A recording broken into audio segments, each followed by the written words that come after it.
batuk tanpa menggunakan masker. Ya.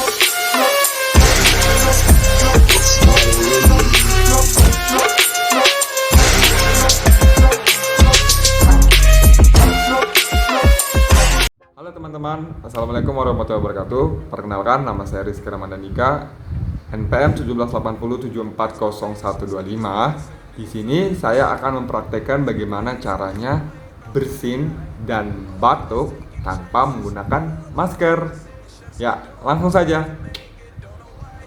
Hai teman-teman, sebelum kita melaksanakan video selanjutnya, saya akan menyarankan Anda untuk selalu mengikuti aturan pemerintah dengan cara melakukan social distancing dan selalu berada di rumah. Karena dengan begitu kita bisa memutuskan tali rantai virus corona atau COVID-19. Kalau bukan kita, siapa lagi? Halo teman-teman, di sini saya akan mempraktekkan bagaimana caranya batuk dan bersin yang baik dan benar tanpa menggunakan masker. Ya, langsung saja. Ketika kalian batuk dan bersin, kalian harus menggunakan tisu dengan cara melipatnya. Setelah itu bersin seperti biasa. Dan ketika kalian bersin dan batuk, tisu yang kalian gunakan harus dibuang karena tisu ini tisu sekali pakai dan tidak boleh lebih dari satu kali. Setelah itu, jika kalian tidak memiliki tisu, kalian bisa menggunakan lengan baju bagian dalam.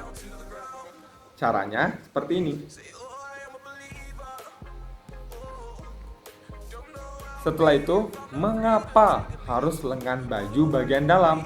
Karena bagian dalam tidak akan dipegang oleh siapapun. Jadi, dengan harapan kuman akan tetap ada di bagian tubuh kita dan tidak akan disebarkan oleh orang lain. Itu saja praktek dari saya. Mohon maaf jika ada salah-salah kata.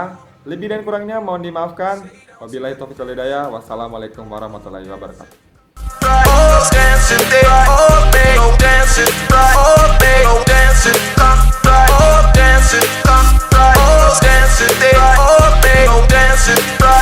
Dancing,